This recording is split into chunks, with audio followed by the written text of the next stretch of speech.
This is where we hold them! This is where we fight! So you think you know what a Spartan battle looked like? Let me guess. You're picturing slow-motion abs, dramatic one-liners, and warriors gracefully leaping through the air while slashing enemies with perfect choreography. Yeah, that's what Hollywood wants you to think. The reality was more like a deadly game of human dominoes, played by sweaty, terrified men who really, really wanted to go home. If you were a Spartan warrior standing in the phalanx formation, waiting for battle to begin, here's what you'd actually experience. In Sparta, your military career didn't start with a sword in hand or a training ground at dawn. It started the moment you took your first breath. The elders would gather around you, sizing you up for what would be the harshest kind of job review: life or death. If you weren't strong enough, they didn't waste time.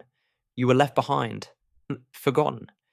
If you survived, your first qualification was simple: proving you could cry loudly enough to show you had working lungs. Only then did you get your shot at a life worth living. But that was just the beginning. If you managed to pass that brutal first test, your real work didn't start at age 18, like most soldiers today. It started at 7.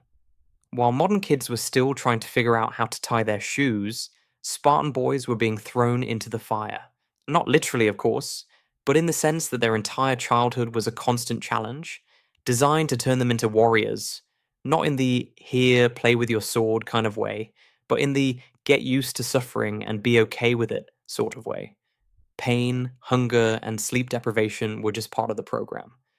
By age 7, Spartan children weren't asked to learn their ABCs. They were learning to endure the kind of hardship that would prepare them for a life of war. The Agoge was the Spartan training system, and it wasn't a summer camp with swords and fun activities. This was a state-sponsored, full-throttle boot camp, where the goal wasn't to build individuals, but to break them down into a perfect machine, a cog in the Spartan war machine. Your life was no longer about you, it was about the state, about Sparta, about surviving, no matter the cost. When you entered the Agoge, you were assigned to a pack, a group of boys that would go through the same hellish experience together. You weren't there to make friends or learn how to be a good person. You were there to learn how to survive in the most brutal conditions possible. You were watched over by a paidonomos, a sort of drill sergeant, and older boys called Irenes, who were basically your upperclassmen, but with a whip. There was no room for failure, no excuses for weakness. If you messed up, you were punished. And that punishment wasn't something you'd forget easily. Your daily life was a constant series of trials. The first lesson: sleep deprivation. The second: hunger. By the time you were ready to head into battle, your body was already trained to endure discomfort, mentally, physically, emotionally. And just to add insult to injury, you didn't even get to sleep on comfy beds. No, you got reed mats at best to sleep on. You'd lie there, aching from the day's training, knowing that the next day would be just as grueling. And when it came to food, you were given barely enough to survive. The rest? Well, you had to get creative. Stealing food was part of the deal, but there was a twist. If you got caught stealing, you weren't punished for taking the food. You were punished for being bad at it. The lesson? If you're going to steal, do it well. Really well. The Spartan equivalent of "don't get caught" was hammered into every boy's mind. It wasn't about morality, it was about survival. You had no time to ask questions. You had no time to think about anything other than surviving the next day. But that was the point. If you made it through the Agoge, you weren't just a soldier, you were a Spartan soldier. You had been forged in the fires of hardship, and you were prepared for whatever war was to come. By age 10, they had been taught to read and write, just enough education to follow orders and understand battle formations. This wasn't about creating scholars, it was about creating weapons that could think just enough to be effective, but not enough to question orders. When you finally graduated from the Agoge at age 20, you received your equipment. The famous Spartan shield, the hoplon, wasn't just a piece of armor, it was the centerpiece of your entire fighting system. The hoplon provided substantial defensive coverage and weighed about 15 pounds. Imagine carrying a bowling ball attached to your left arm for hours while someone tries to kill you. That's your workout routine. The shield wasn't just heavy, it was massive. 3 feet across and designed to protect not just you, but the man next to you. Your shield protected your battle buddy's right side, while his shield protected your left. This wasn't altruism. It was survival mathematics. If the guy next to you died, you were about to have a very bad day. The primary weapons of a Spartan hoplite were the dory, a long spear, and a short sword known as a xyphus. The dory was about 8 feet long and weighed around 4 pounds. Unlike the elaborate choreographed spear work you see in movies, real spear fighting involved holding it overhand and stabbing downward. Think more angry barbecue chef than graceful dancer. Your armor was a bronze cuirass that covered your torso, a Corinthian helmet that limited your vision to a narrow slit, and greaves that protected your shins. Their armor was comprehensive, consisting of a bronze cuirass, a Corinthian helmet, greaves, and the aforementioned hoplon. The total weight?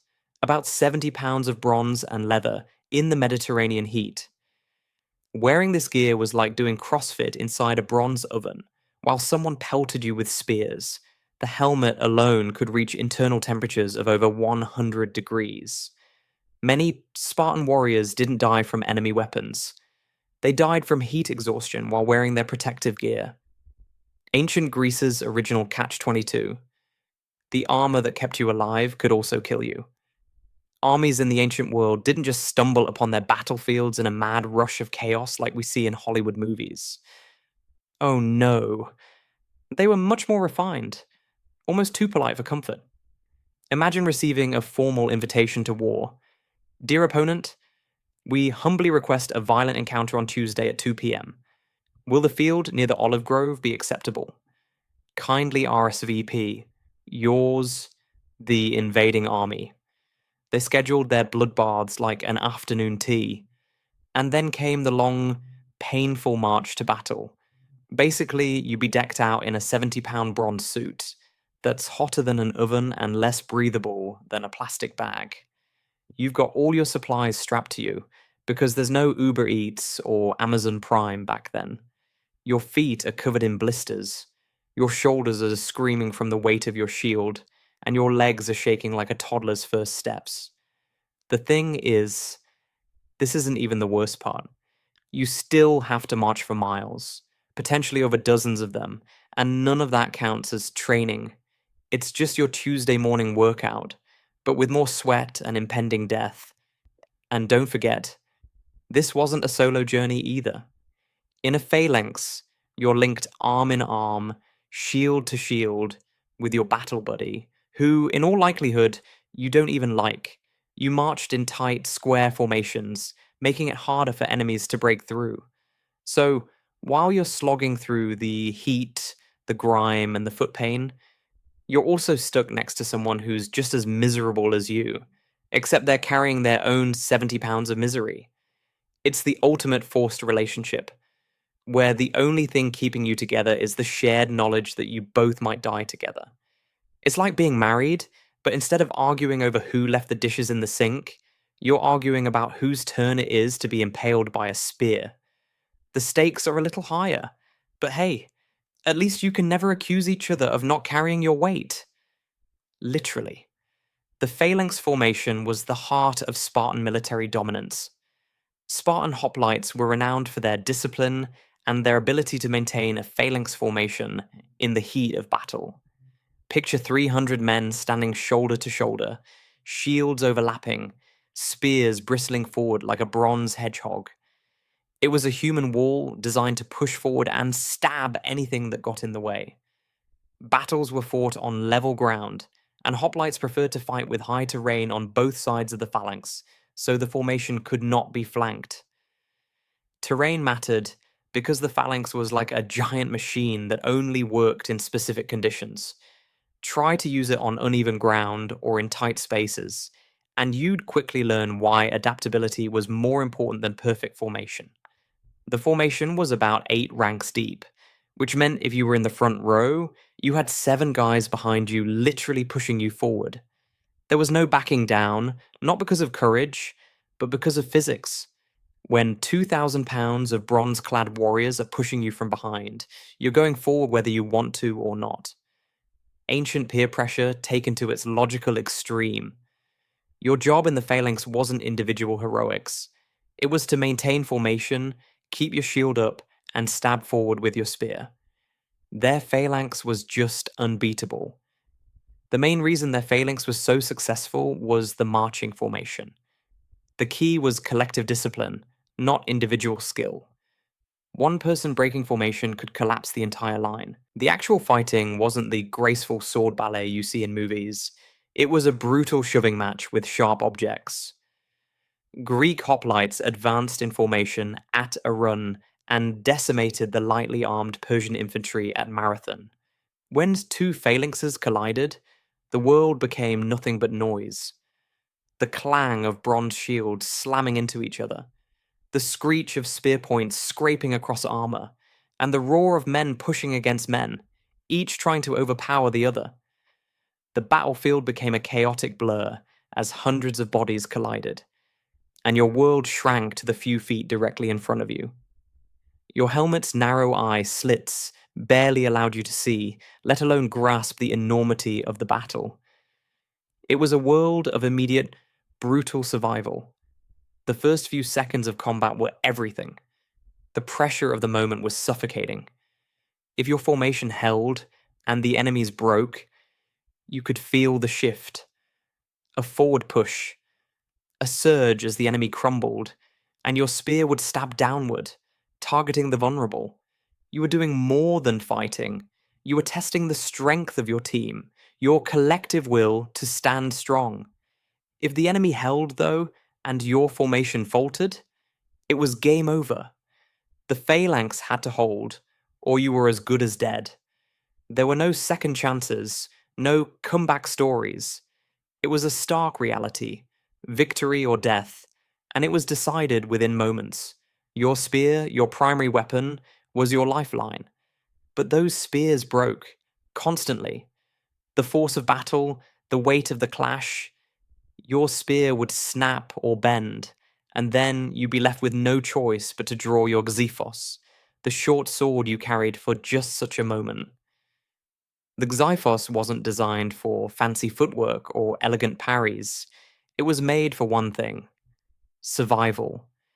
And when you were in the thick of the phalanx, pressed shoulder to shoulder with your fellow soldiers, survival was a desperate affair.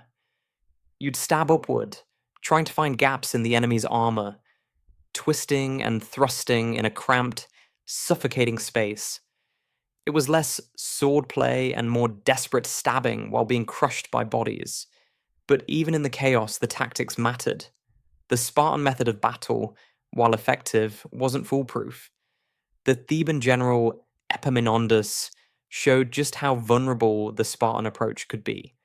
At the Battle of Leuctra, he fundamentally changed the way the phalanx was used, reinforcing his left flank to a depth of 50 men while thinning out his right flank and center. It was a risky move, but it worked. The sheer weight of numbers on one side crushed the Spartan force, overwhelming their famed discipline. It wasn't about courage or heroism, it was about concentration of force, breaking through with brutal efficiency. The Spartans, with all their training and strength, were defeated not by a more skilled fighter, but by a more innovative strategy. Spartans weren't invincible. The hoplite phalanx was weakest when facing an enemy fielding lighter and more flexible troops, such as at the Battle of Lycium, where an Athenian contingent routed an entire Spartan mora. Light troops with javelins and arrows could harass the phalanx from a distance, picking off soldiers without engaging in the close quarters combat where Spartans excelled. The truth about Spartan society was darker than movies suggest. The agoge system included syntrophoi, children of helot mothers adopted by Spartiates, and was supported by a massive slave population. Every Spartan warrior was supported by multiple helots who did the actual work of society. The famous Spartan military prowess was built on the backs of enslaved people who had no choice but to support the war machine. When Spartans lost battles, which happened more often than Hollywood suggests, the consequences were severe. The rigid social system that created excellent soldiers also created inflexibility. When faced with new tactics or unexpected situations, Spartan commanders sometimes struggled to adapt. Their strength, absolute discipline, and adherence to proven methods could become a weakness when those methods encountered problems they weren't designed to solve. When the dust settled and you were still standing, congratulations, you'd survived a Spartan battle. But victory wasn't the glorious moment movies portray. You were covered in blood, hopefully not your own, exhausted, possibly injured, and surrounded by the bodies of men you'd been talking to that morning. The battlefield cleanup was grim work. Valuable armor was stripped from the dead, regardless of which side they fought for.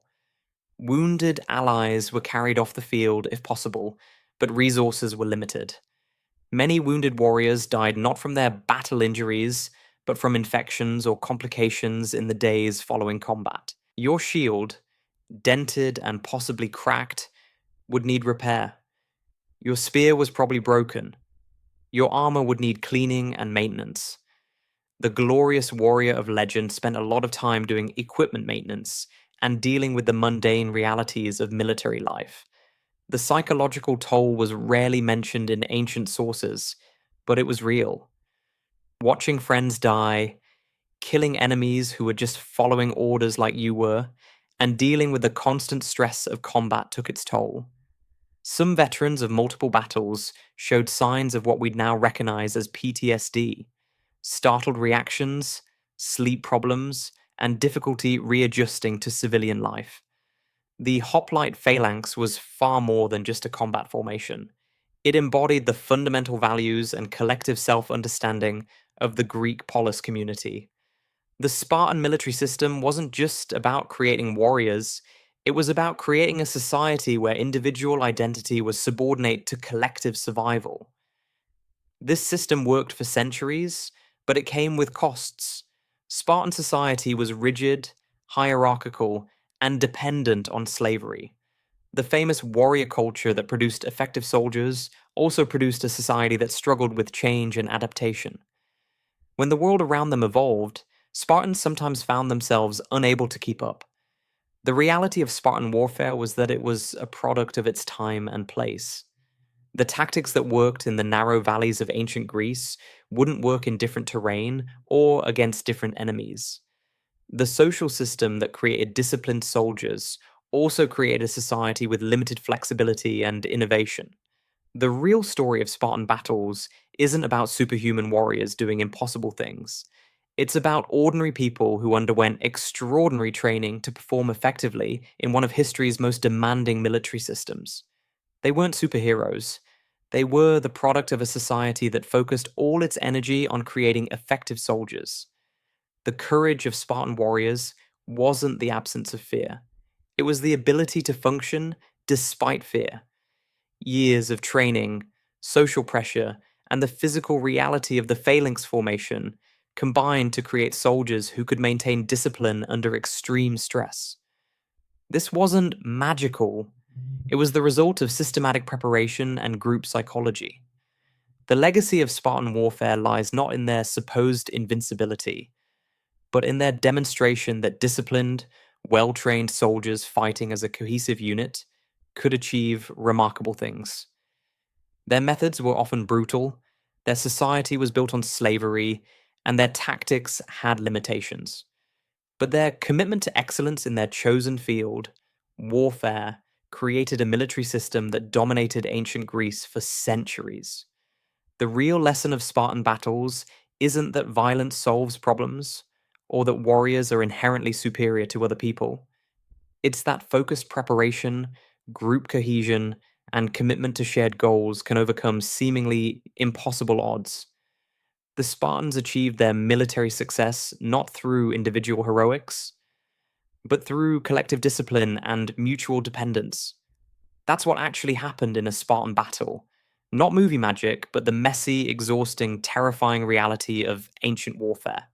No slow motion kicks, no perfect one-liners, no dramatic music. Just bronze, blood, and the kind of courage that comes from having no choice but to move forward, one step at a time, with your battle brothers beside you. And somewhere in the dust and heat of an ancient battlefield, a dented shield lay next to a broken spear. Silent testimony to the gap between legend and reality, between the stories we tell and the truth of what actually happened when bronze met bronze in the ancient world.